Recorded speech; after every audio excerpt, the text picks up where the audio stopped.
Good evening. Hi, everybody. Good evening and welcome to UK Crime Book Club. I'm really sorry that we're a little bit late, but Sarah and I were having some technical issues. Is it Sarah or Sara? It's Sarah, right?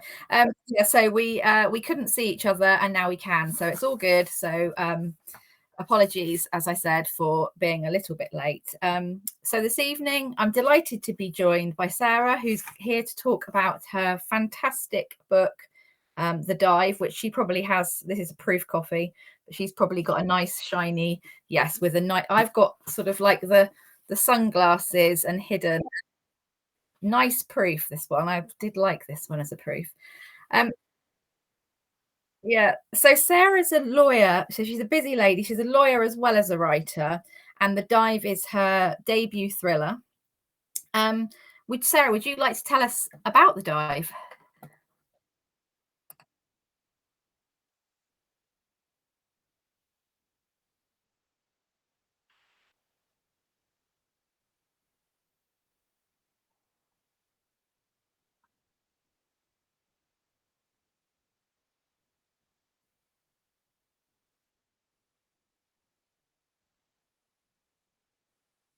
Day during a scuba dive, a body is discovered, and it kind of throws everything in disarray. And it turns out that all of these expats who they know each other so well are all hiding secrets and came to the island to escape their past. And that dead body kind of threatens to expose everything. I'm getting some messages to say that they can only see me. I can see Sarah and hear her. I Oh think no! um, I'm going to try something, Sarah. I'm just going to try and refresh us now we're on. Okay. Sometimes that way. Oh, actually, no, Sam's saying that she's got us both now. So I'm going to not touch anything. Yes, there she is. Okay, so there must be a tiny little lag between Oh, us, yes, because we couldn't see Sarah to start with. So, right, it's good. it's been a mess on my end. I'm so sorry. Sorry, do you want to start and tell us about The Dive again now that everybody can see and hear you? Sure. Yeah. So I might change it a little bit, but The Dive is my debut thriller. It's set on this remote backpacking island called Koh Sang off the coast of Thailand, and it focuses on this really tight knit group of expats who have made the island their home, and they all have a specific reason for coming to Koh Sang and for kind of leaving their normal lives behind. And one day, a dead body is discovered during a scuba dive, and it kind of threatens all of the secrets that the expat community has been holding on to, and it really kind of throws the island into disarray. It's really exciting. I mean, as you said, the book's set on this lovely island. It's very beautiful. Everybody seems to have a bit of a past, don't they? Everybody's got a bit of a secret. And as we go through the book, and actually, it's not very long, is it, before the first, if I say unexplained death, I think We that's can go with that. I think we'll go with that. It's a Yes. really hard, but I mean, as a lot of books are that we discuss on here, we won't give spoilers because obviously we want people to read and enjoy the book. This one's quite difficult, so we won't be giving spoilers tonight. So what inspired you to write The Dive? Yeah, so I actually traveled to Thailand back in 2015 and did some backpacking with a few friends. And the last place that we ended up visiting was this absolutely beautiful island right off the coast of Thailand. We learned to scuba dive there. It was absolutely paradise. And I really kind of felt head over heels for this island as soon as I stepped foot on it. And during the end of my stay, I found out that a two British tourists had actually been murdered the year Oh before wow. I had arrived. And it was something that I really couldn't get out of my head, which was that juxtaposition between this like completely beautiful paradise island Hmm. and this horrible crime that was committed there. And I suppose I buried that in the back of my mind somewhere. And over COVID, when I started, really putting an effort towards writing, that was the story that kind of came out. So many good books of so many bad things came out of COVID, but actually there's so many books that are coming out now that Yes, would probably never have been written if it hadn't have been for COVID, for that sort of headspace. Um, exactly. or I guess also that sort of, because I guess actually one of the things I've noticed with thrillers, and I think this one as well, is actually they're quite claustrophobic, the ones that are written in COVID, because I think that's obviously like a channel of way of getting it out, was like, I'm stuck in my house, I can't do anything, but actually I can write, and actually that maybe that's the way it comes through in the writing. Yes, I love that actually because one of the reasons why I decided to pursue writing about this island specifically was because I was just craving travel so much during COVID. I Mm, mean, I'm a huge traveler, and kind of having that aspect of my life taken away was difficult, as it was for everybody, during the pandemic. And this was kind of my opportunity to travel through writing and to relive my experience on that island. mm. But yeah, I mean, you're completely right. I love that kind of claustrophobia you feel in an Yeah. island setting, especially after staying there for a while, and especially on a small island where bad things start to happen. So it was a Exactly. little mix of the two of them. Yeah, no, I mean, it definitely, it's got, sort of, I think that the one of the characters, Robin, who's in the book, she mentions the beach, and I think it has got that sort of beach feel about it, hasn't it? So you chose the island because you obviously, so it is based on a real location that you visited. Yes. Um, but and so was it, so that was 2015, so pandemic was 20, so that was like 6, so basically that was quite a long time to be sort of plotting. And did you have it in your head the whole time that it was going to be a book, or did that sort of develop?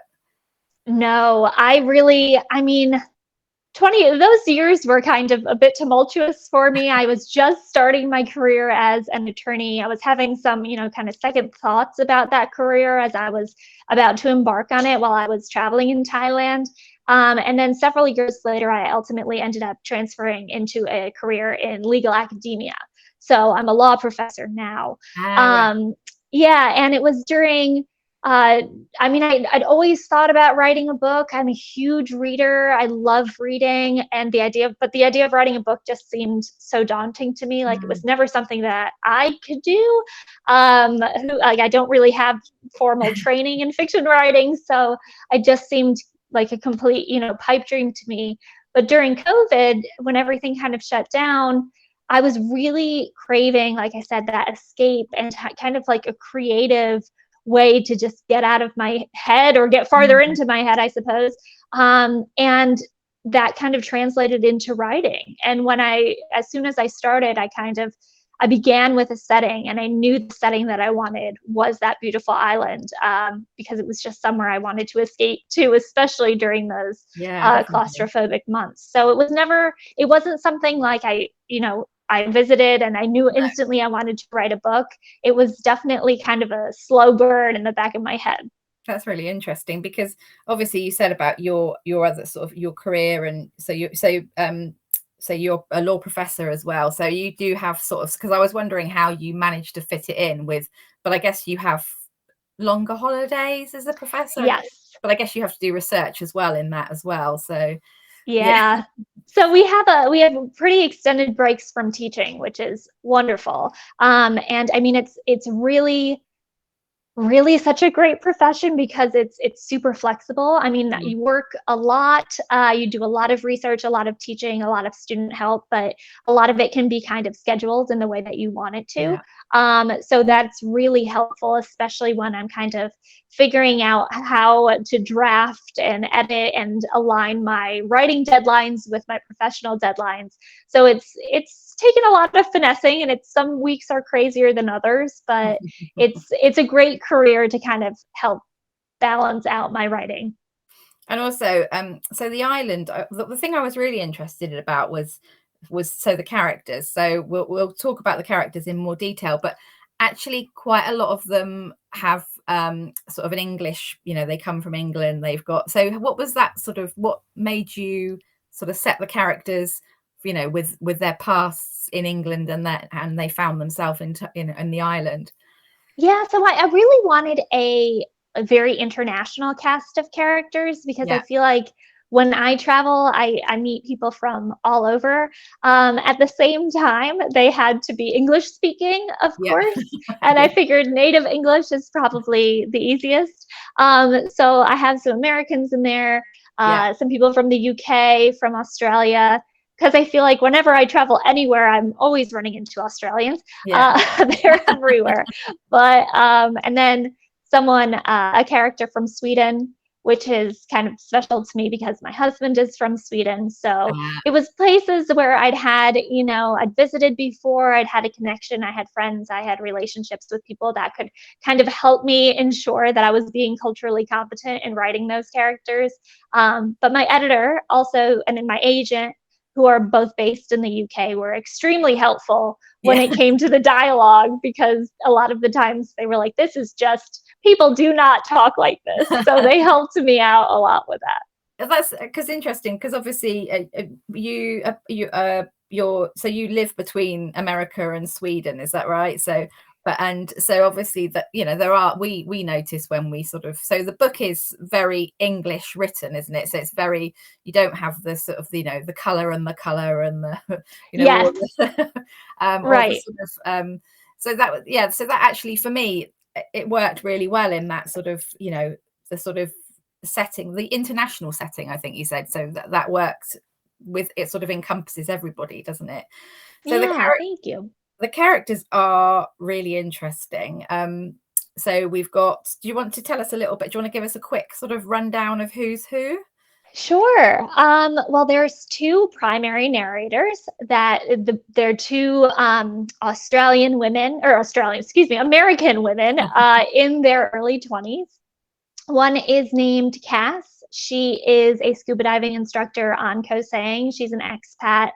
She is coming from a very traumatic experience in her past that really caused her to kind of flee the country. And she's built a really nice life for herself on Koh Sang. She's engaged to a bar owner on the island whose name is Logan. And then the other narrator is Brooke, and she is a travel influencer.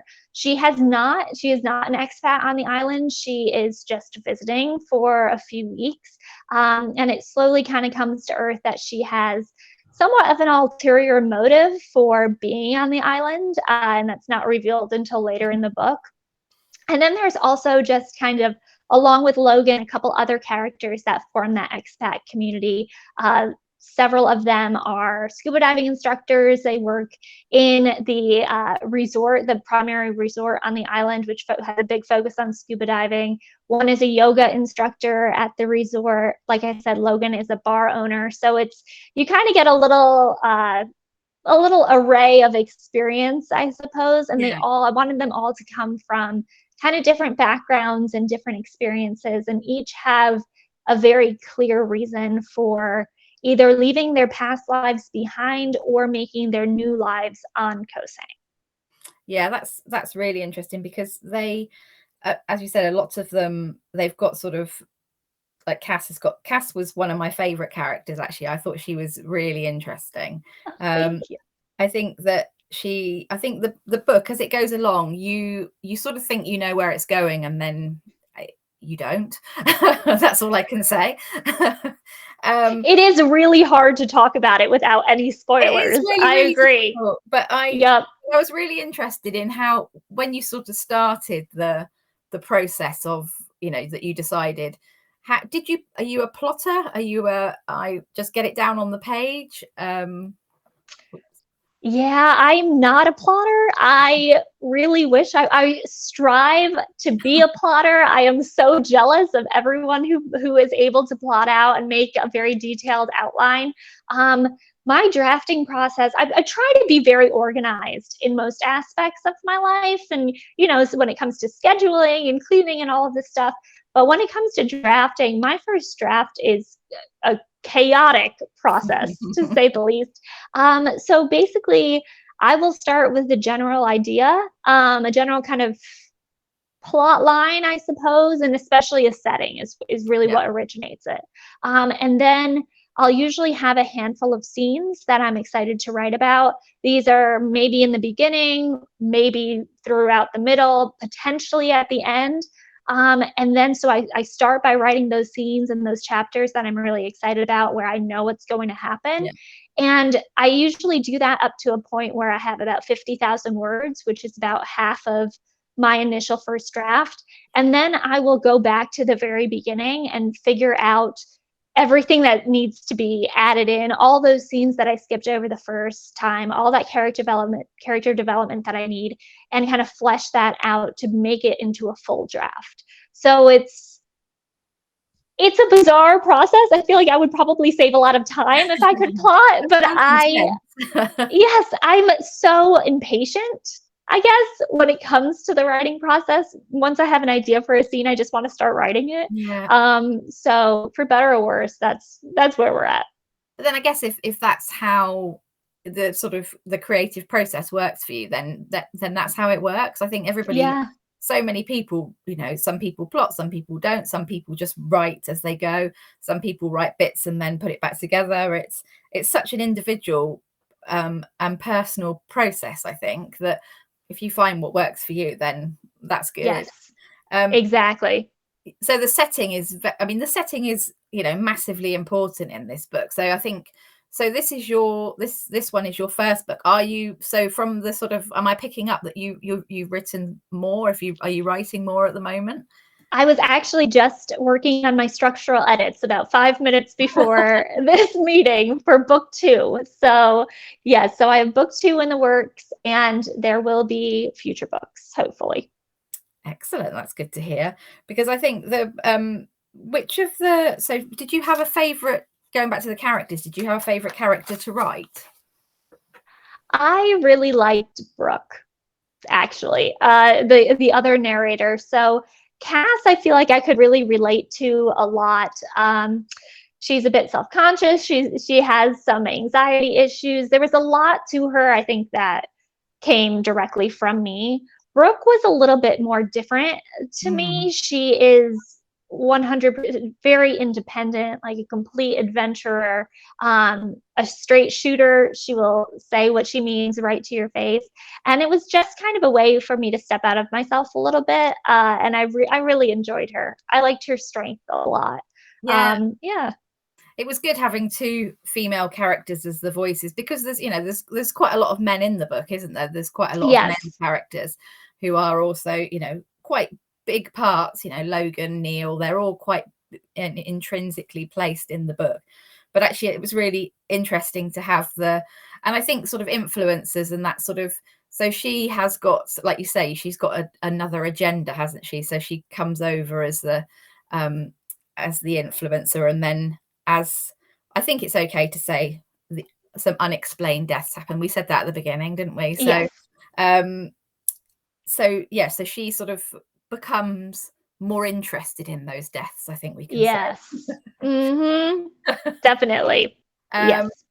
so so you said about your writing, how did you go about, because a lot happens in this book, isn't there? So within probably the first quarter, maybe, we've got 3 unexplained deaths in the first quarter, and then other things happen. That's not what I Yes. said. Yes. So did you, as was part of the process, that you sort of, did that happen in the draft, or did that happen in the edits, that those things sort of happened? A little mix of both, I would say. There were originally, actually, there were a lot more unexplained deaths. And I did pretty extensive edits with my agent before we sent this out to publishers. And just for kind of the sake of simplicity and making it easier for readers to understand, we cut down on some of those unexplained deaths that kind of happened prior to the start of the novel.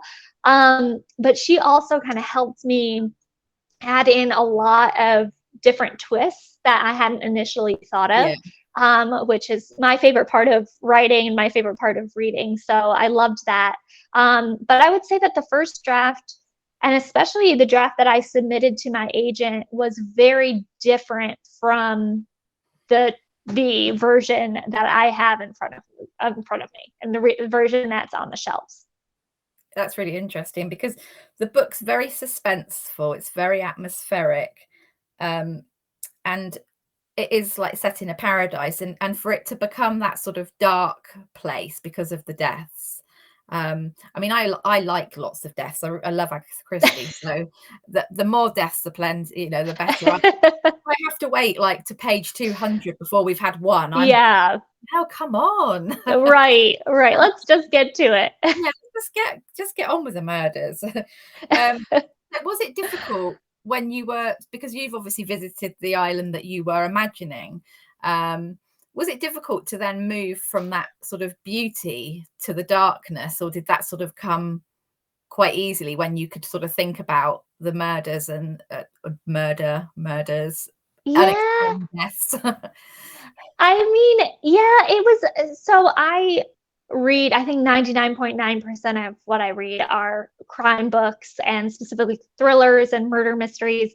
So I always knew that that was going to happen Yeah. in my writing. Uh, but I really liked the idea of kind of having that backdrop of somewhere so magical where people feel Mm, so at home, and just this utter paradise. So from the beginning, that was kind of my goal, to emphasize those two differences.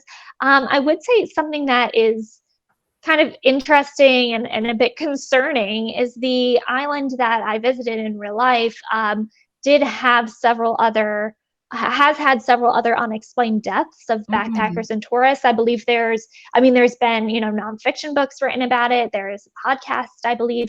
And I really didn't want my book to follow that or to tie into that too No. much.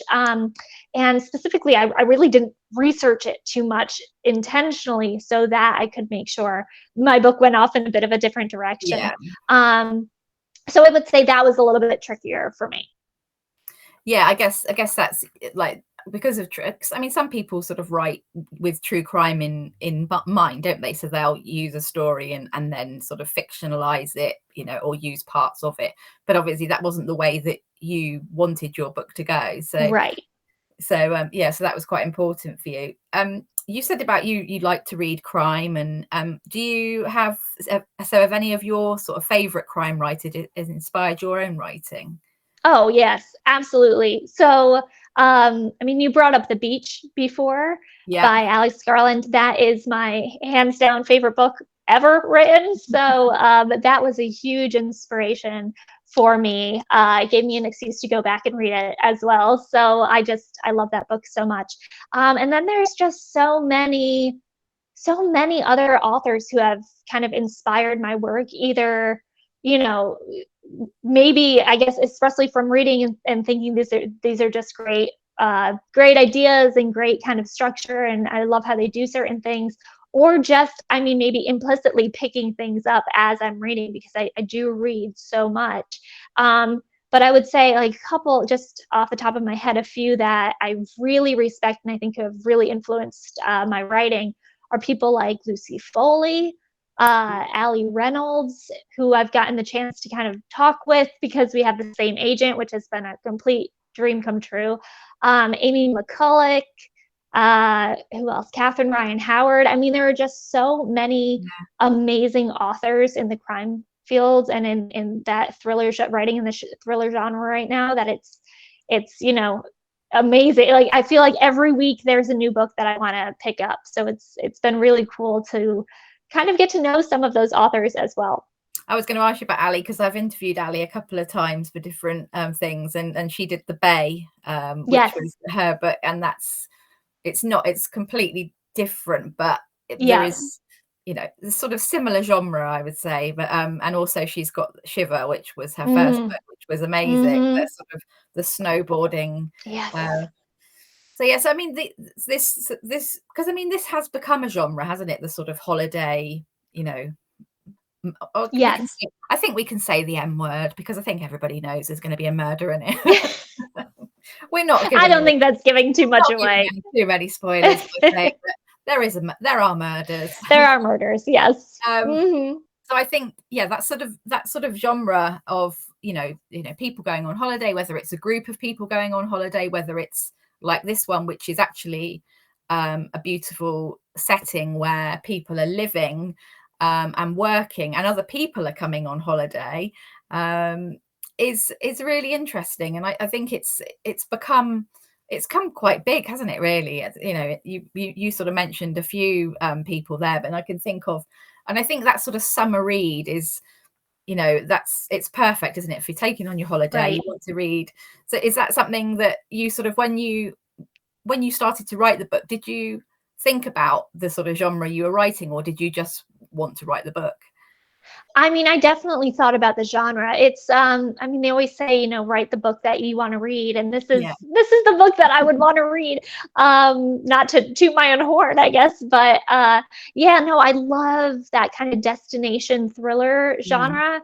I love thrillers because I love how engrossing they are and suspenseful and all of the twists and turns, but I love destination thrillers even more yeah. because they kind of drag you to all sorts of places that maybe you visited in the past, and that's kind of a nostalgic way for you to relive that travel experience, or it's places that you would never ever plan to go. And I Mm, think just having that kind of foreign setting as well helps kind of the characters sometimes feel like fish out of water and adds another kind of layer to the suspense. So yes, that was I was very intentional in choosing that kind of destination thriller genre. yeah. And how long did it, so you wrote in, so how long did it take, the process from when you finished the book to your agent, to for it to be bought, and to where we are now, really, I guess? Yeah. So to kind of give you just a rough timeline, I started really writing this November 2020, I believe, was when I really kind of settled on the idea and really started going for it. I ended up querying agents in September 2021 and was lucky enough to secure an agent that month. And I really thought that, once I had an agent, it was going to be, immediate. We go out on Yeah. submission to publishers and that's it.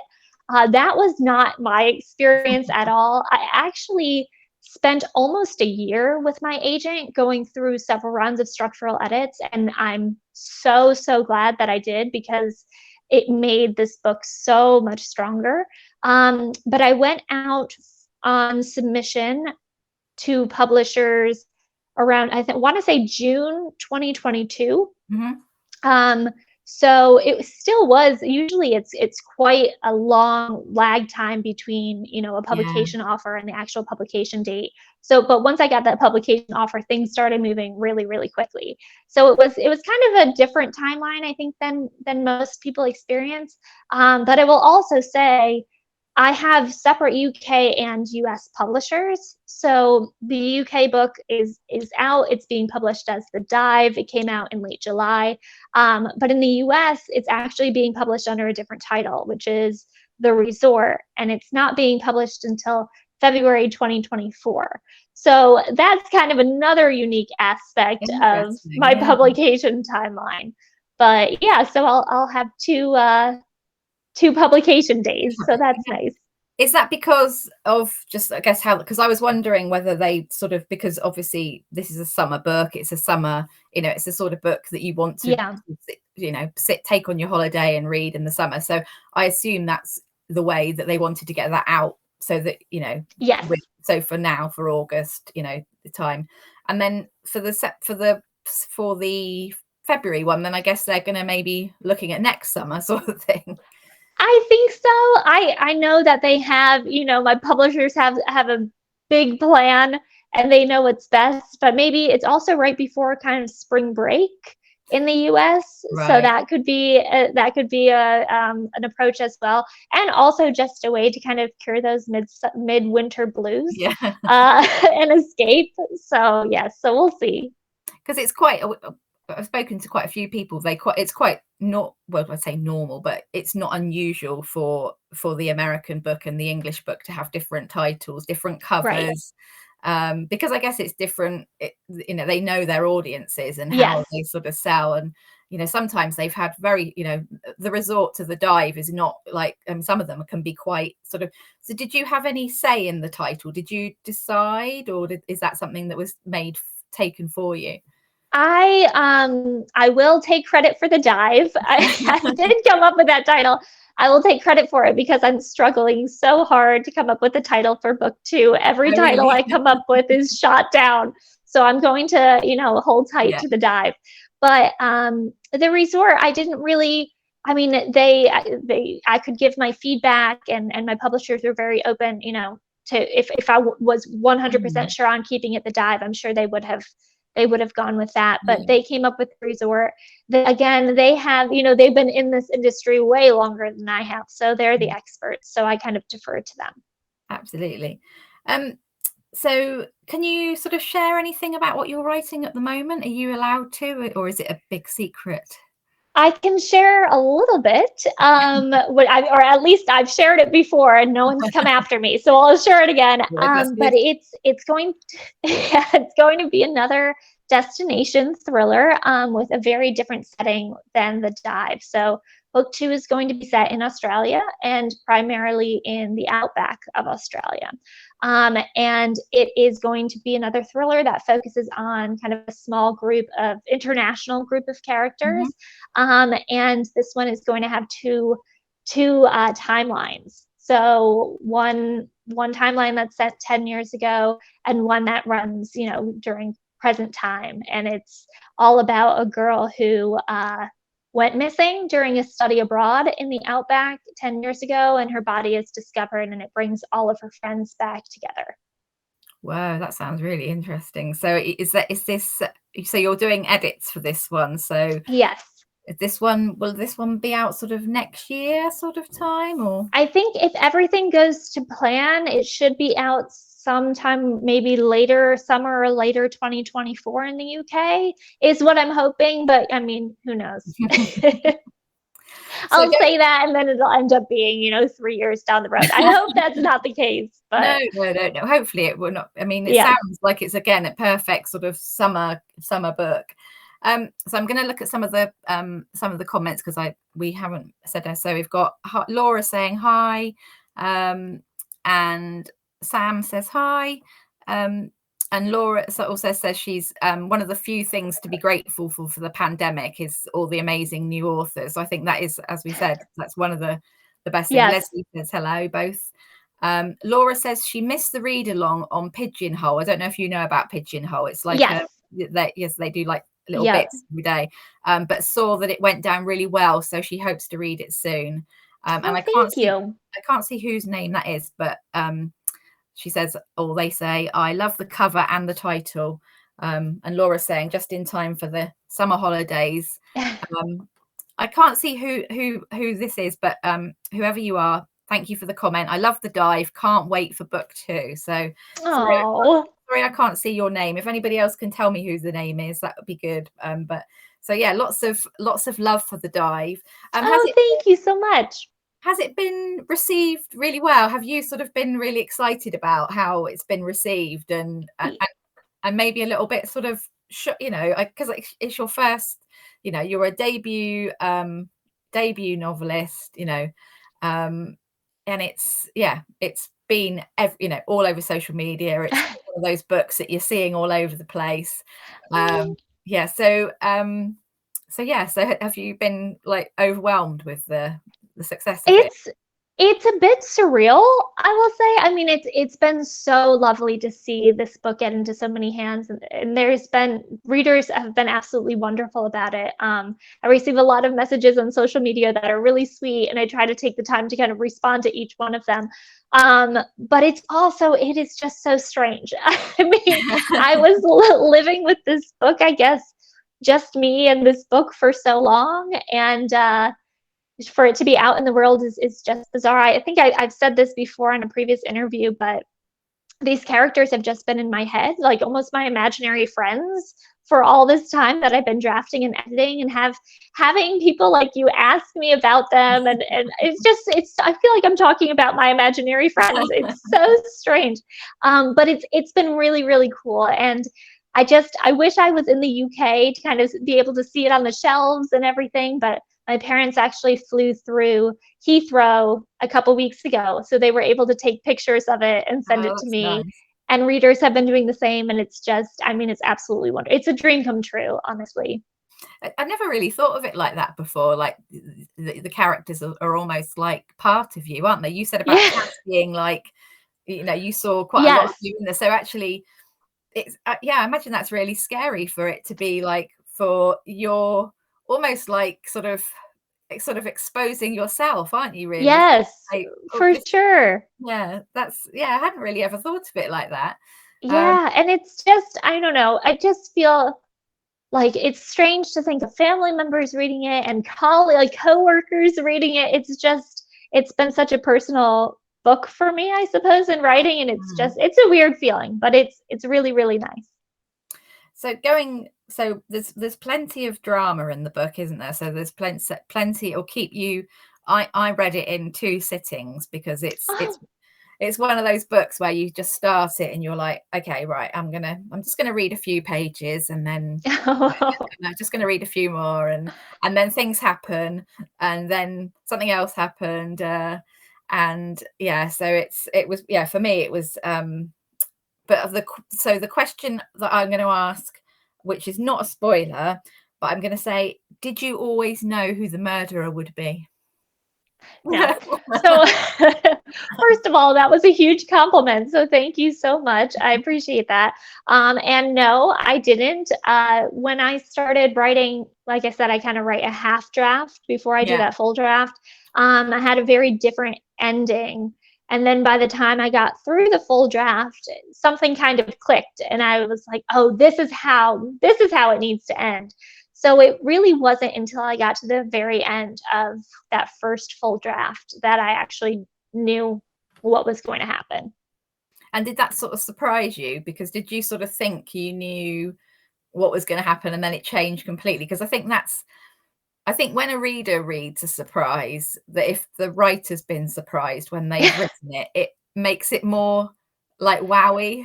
Yes. Yes. So I definitely surprised myself, I will say. So hopefully that comes across in the It book. definitely, yeah, I was like, what? Yeah. Me Anybody who too. anybody who's read it will know what I mean, and if you Yeah. haven't read it, when you get to that bit, you'll know what I mean. Yes. Yeah. It's a bit cruel, I would say, but It is because it does yeah, there's a lot of unanswered questions, isn't there? Yes. Yes. So room for, a follow-up down the line, I suppose. Yeah, interesting. So the people who I couldn't see the names of, so the one that said she loved it was Kate, and then Erin also said she loved it.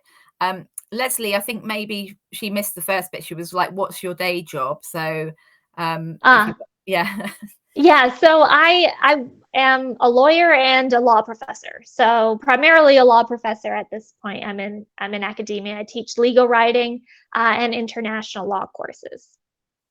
really, yeah. I mean, I don't. So you would, is it mainly on the holidays that you are writing? Are you on summer break now, or I'm actually at the end of my summer break now. So this is my first week really back to work. So I left work a little bit early today. But yeah, it's like I said, it's really flexible. So we have a lot of control over our schedules. So I do try to take advantage of the holidays, the time off from teaching to focus on writing.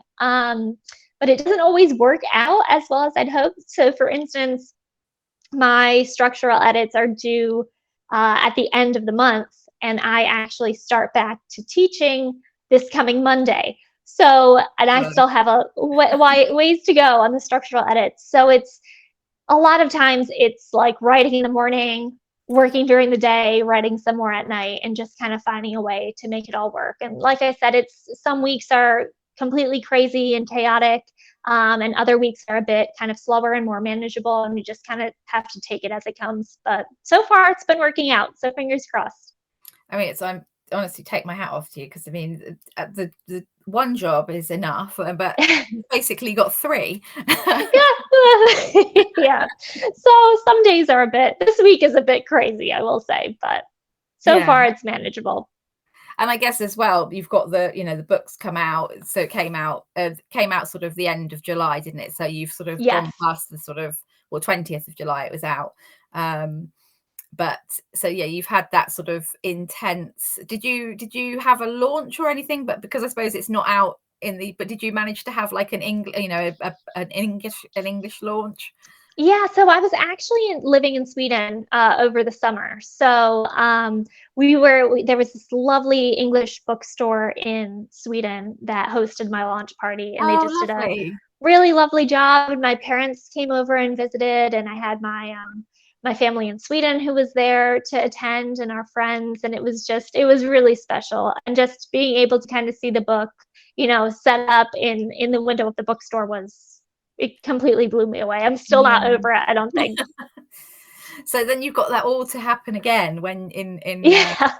when it happens again in February. So that's going to be. Yes. So I guess will you be able to have another launch for the American market? I think that's the plan. They've set up, my US publisher has kind of set up some events at local bookstores. We have I live in North Carolina, and there's just a ton of local bookstores around. So I think there's going to be a launch at one of them. So I'm excited for that. Yeah, because I was really surprised because quite a lot of crime writers I've seen, like CJ Tudor, and they'll come over Mhm. and do sort of tours of the American, and you get big audiences that come Mm. to those so there's again, so I mean, I think the crime following is sort of international, isn't it? Everybody loves a Yeah. crime, so I think it's definitely. And so are they? So the bookshops, they're really sort of supportive of writers as well. Yes, yes, they are. And the city that I live in has a huge kind of independent bookstore that just does a wonderful job. So the bookstores over here, just like in the UK, they're very supportive of authors, and they've Yeah. all been lovely so far. Yeah, we're really, I mean, yeah, the same. We've got, the independent bookshops are amazing for Yeah. sort of authors, and being able to sort of promote their books, but also to have sort of events. People love going to sort of live events, and also do events like this where we can sort of, chat online, because obviously not Yeah. everyone can get out to do that sort of thing. Right. It's really nice to be able to sort of do that. So Laura's saying you'll have to be a night owl like ex-lawyer Steve Kavanagh did before he gave up the day job. I wish I could say that I was like Steve, but I am not. I am very much an early bird. Are So you? once it hits like 9:30, 10, I am out. So yeah, I try to wake up pretty early in the morning when I'm working and get the words down. And then, if need be, I'll come back to it at night. But usually by the time I get home from work, my brain is pretty spent. I imagine it probably is. I think I don't know when I would ever get to, because I'm not an early bird or a night owl. I'm not really. So I think I must be sort of 12 o'clock. There you go. Yeah. But generally I'm Middle at of the day. work then. I guess maybe I'd have to do it at lunchtime. I have seen other people who do that. So like I know Yeah.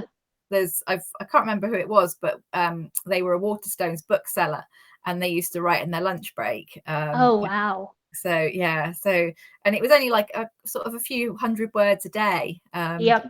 But it's just sort of doing that, isn't it? It's having that Yes. discipline and I guess Yes, it adds up.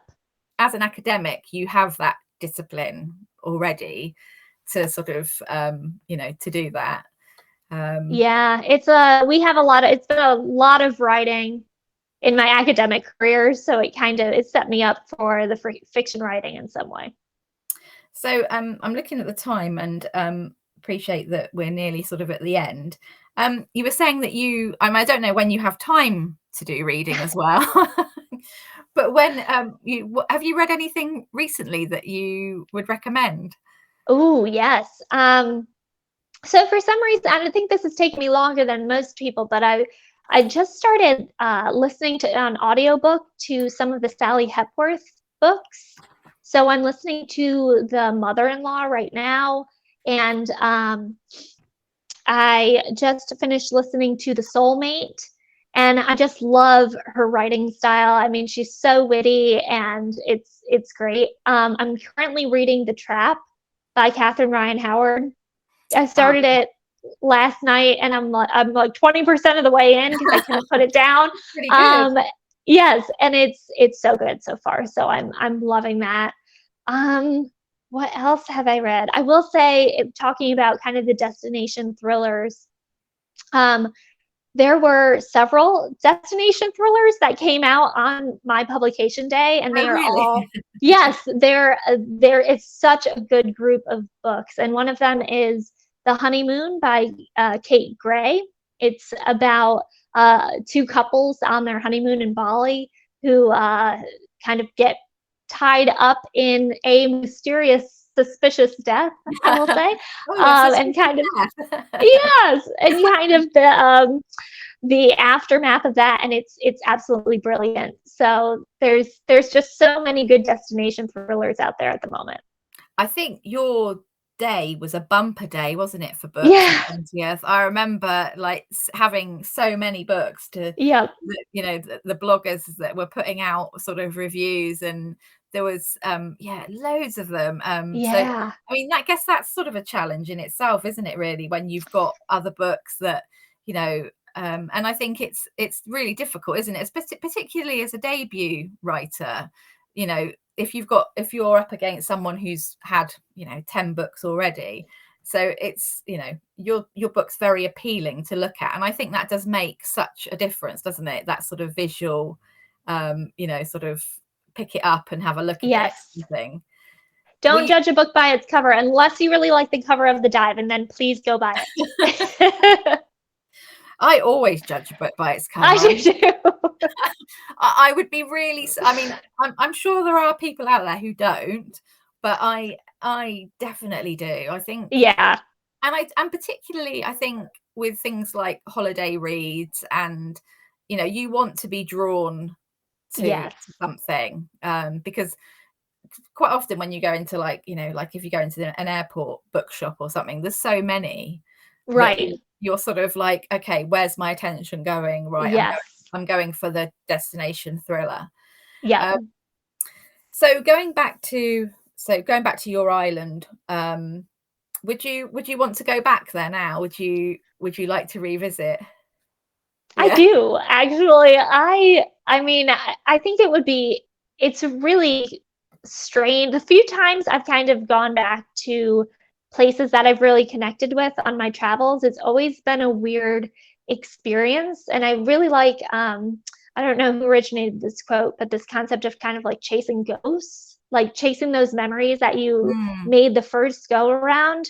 Um, and there's always some feeling of kind of like a letdown on my second trip back to a place that I yeah. fell in love with. But I don't know. I think it would be really interesting to go back to this island and just kind of compare it to this fictional island I feel like I've been Yeah, mentally living on for the past. I think that's Yeah. really interesting, because it's not sort of like going back to a place that you had fond memories of. You've actually Yeah. made a whole world, and, Yes. people, and, well, just everything, like a sort of a whole Yeah. universe around this. So, yeah, I mean, I imagine it'll be interesting if nothing else. Yes, it would be very interesting. So maybe one of these days I'll head back there. Hopefully. Yeah, well, I hope so. Yeah. Um, so so before we go, Leslie's saying, is it out in audiobook? Is it available on Yes. audiobook? Yes. And Yes. have you got a great narrator? Because I imagine. Yes. Yes. Sorry, I got really excited about that. Yeah, we have Miranda Raison. I think I may be pronouncing her last name incorrectly, but she's the narrator. She's Cass. And then Dakota Blue Richards, who used to be on Skins, and she was in The Magic Compass. She is Brooke. So Oh, I personally love the audiobook. So I really hope that readers feel the same way. so yes, so there you go, Leslie. There's your answer for that one. And I mean, I think I would. I think it was, yeah, I think you would gallop through it as an audiobook. Yeah. I mean, I Yeah. galloped through it as a reading book, but I think as an audio book, I think it's probably even more atmospheric because you sort of you're going to be there in the. Yes. Yeah. And the narrators, I mean, they do such a good job. They're so talented. And it's just I've read this book aloud as I've gone edited it so many times. And to hear them do it it's wild to see how talented they are. Yeah, that must be really special. Yeah. Well, I really hope the book does well, and we're really Thank looking forward you. to finding out about book 2. Thank you for joining us. So just before you go, would you like to have your sort of elevator pitch of the dive for anybody who hasn't read it? Why should they read it? Sure. So the dive, I mean, is perfect if you are looking for an escape from your daily life, if you want to be transported to an absolutely beautiful island, and if you want to get caught up in a mystery filled with twists and suspenseful turns. Perfect.